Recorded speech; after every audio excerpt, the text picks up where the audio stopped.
നമസ്കാരം. ഇന്നത്തെ എൻ്റെ വീഡിയോയിലെ പ്രതിപാദ്യ വിഷയം കഴിഞ്ഞ വീഡിയോയുടെ കണ്ടിന്യൂഷനാണ്. കഴിഞ്ഞ വീഡിയോയിൽ ഞാൻ നിങ്ങൾക്ക് പറഞ്ഞു മനസ്സിലാക്കി തന്നത് ഭാവയാമി രഘുരാമം എന്ന രാഗമാലിക കീർത്തനത്തിൻ്റെ ഒരു ഉത്ഭവത്തെക്കുറിച്ചാണ്. അതെങ്ങനെയാണ് ഉണ്ടായത് എന്ന്. ശ്രീ സ്വാതിരുനാൾ മഹാരാജാവ് രാമായണ കഥയെ ആസ്പദമാക്കി വളരെ സംക്ഷിപ്ത രൂപത്തിൽ 6 കാണ്ഡങ്ങളിലെ കഥകൾ വളരെ സംക്ഷിപ്ത രൂപത്തിൽ എഴുതി ഉണ്ടാക്കിയ ഒന്നാണ് ഭാവയാമി രഘുരാമം. ശ്രീ ശമ്മങ്കുടി ശ്രീനിവാസ അയ്യങ്കാർ അത് ഒരു രാഗമാലിക രൂപത്തിൽ ഓരോ ഭാഗത്തെയും ഓരോ രാഗത്തിൽ ചിട്ടപ്പെടുത്തി അതിമനോഹരമായി അതിന് ചിട്ട സ്വരങ്ങളെ ഉണ്ടാക്കി മനോഹരമായ ഇന്ന് നാം കേൾക്കുന്ന രീതിയിലുള്ള ഒരു രാഗമാലിക ആക്കി തീർത്തു. ഇതായിരുന്നു കഴിഞ്ഞ വീഡിയോയിലെ പ്രതിപാദ്യ വിഷയം. ഇന്ന് ഇപ്പോൾ നമുക്ക് കൃതി ഒന്ന് പാടി അതിൻ്റെ അർത്ഥതലം എന്താണെന്ന് നമുക്കൊന്ന് നോക്കാം. അപ്പോൾ ഇതിൻ്റെ പല്ലവി സാവേരി എന്ന രാഗത്തിൽ, പല്ലവിയും അനുപല്ലവിയും സാവേരി എന്ന രാഗത്തിലാണ് ചിട്ടപ്പെടുത്തിയിട്ടുള്ളത്. സാവേരി രാഗം 15ാമത് മേളകർത്താ രാഗമായ മായാമാളവ ഗൗളയിൽ ജന്യമായിട്ടുള്ള ഒരു രാഗമാണ്. നമുക്കതിൻ്റെ ആരോഹണം അവരോഹണം ഒന്ന് പാടി നോക്കാം. സരി മ പദ സ സനി ദ പ മ ഗ രി സ സരി മ പദ സ സനി ദ പ മ ഗ രി സ സരി മ പദ സ സനി ദ പ മ ഗ രി സ.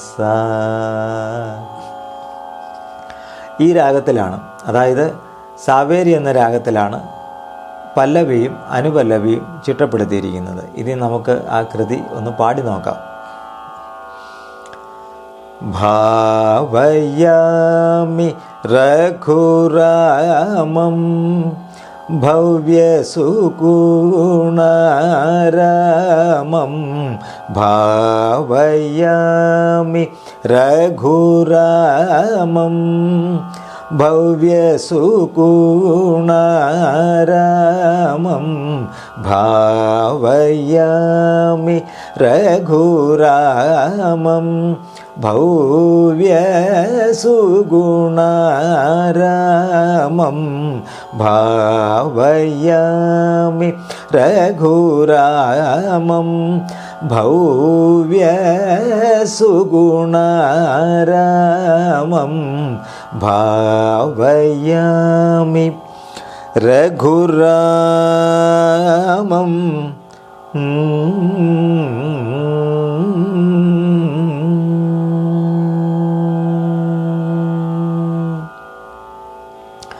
ഇതാണ് ഈ കൃതിയുടെ പല്ലവി. അപ്പോൾ ഞാൻ മുമ്പ് സൂചിപ്പിച്ച പോലെ ഭാവയാമി രഘുരാമം എന്ന് പറഞ്ഞാൽ ഭാവയാമി എന്ന വാക്കിൻ്റെ അർത്ഥം ഈശ്വരനെ ഭജിക്കുന്നു അല്ലെങ്കിൽ പ്രഭാതം എന്നൊക്കെയാണ്. അപ്പോൾ എന്താണ് അതിൻ്റെ അർത്ഥമെന്ന് നമുക്കൊന്ന് നോക്കാം. സദ്ഗുണങ്ങൾക്ക് ഇരിപ്പിടവും രഘുകുലത്തിൽ അവതരിച്ചവനുമായ ശ്രീരാമചന്ദ്രസ്വാമിയെ ഞാൻ ധ്യാനിക്കുന്നു എന്നാണ് മേൽപ്പാടിയ പല്ലവിയുടെ സാരാംശം അല്ലെങ്കിൽ അർത്ഥതലം. ഇനി നമുക്ക് അനുപല്ലവി ഒന്ന് പാടി നോക്കാം. ഭാവുക വിതരണ പര ഭാവുക വിതരണ പര ഭാവുക വിതരണ പര ഭാവുക വിതരണ പര ഭാവുക വിതരണ പര പാങ്കലീല ലസിതം ഭാവുക വിതരണ പര പാങ്കലീല ലസിതം സരി ഗ സരി മ പദ പദ രി സ നി ധ നി ധ പ മ ഗ രി സ ധ സരി ഗ സരി മ പദ പദ രി സ നി ധ നി ധ പ മ ഗ രി സ ധ സരി മ ഗ രി മ പദ പ മ പദ സ നി ധ നി ധ പ മ പദ ഗ രി സ ധ രി സ ധ സ ധ ഗ രി നി ധ മ ഗ രി സ ധ ഭാവയാമി രഘുരാമം ഭവ്യസുഗുണാരാമം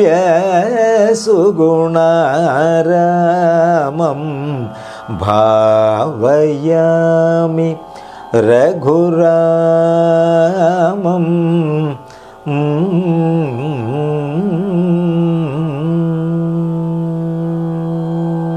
എന്താണ് ഇപ്പോൾ പാടിയ ഈ അനുപല്ലവിയുടെ, അതായത് ഭാവുക വിതരണ പര എന്ന് തുടങ്ങുന്ന ആ ഭാഗത്തിൻ്റെ അർത്ഥതലം എന്ന് നമുക്കൊന്ന് പരിശോധിക്കാം. ഭാവുകങ്ങളെ പ്രദാനം ചെയ്യുന്നതിൽ താൽപ്പര്യമുള്ള കടാക്ഷ വീക്ഷണങ്ങളാൽ ശോഭിക്കുന്നവനായ ശ്രീരാമചന്ദ്രസ്വാമിയെ ഞാൻ ധ്യാനിക്കുന്നു എന്നാണ് ഈ അനുപല്ലവി അർത്ഥമാക്കുന്നത്. ഇനി ഇതിൻ്റെ അടുത്ത ഭാഗങ്ങൾ, പല്ലവിയും അനുപല്ലവിയും സാവേരി എന്ന രാഗത്തിലാണ് ചിട്ടപ്പെടുത്തിയിരിക്കുന്നതെന്ന് ഞാൻ പറഞ്ഞു. അത് പാടി അതിൻ്റെ അർത്ഥതലവും ഞാനിപ്പോൾ പറഞ്ഞിട്ടുണ്ട്. നിങ്ങൾക്കത് മനസ്സിലായി കാണുമെന്ന് ഞാൻ കരുതുന്നു. അടുത്ത ഭാഗങ്ങളിൽ ഇനി ഓരോ കാണ്ഡങ്ങളെ പാടി അതിൻ്റെ അർത്ഥതലത്തെ വിവരിച്ചു തരുന്നതാണ്. ഞങ്ങളുടെ ഈ ചാനൽ സബ്സ്ക്രൈബ് ചെയ്യാത്തവർ സബ്സ്ക്രൈബ് ചെയ്യുക.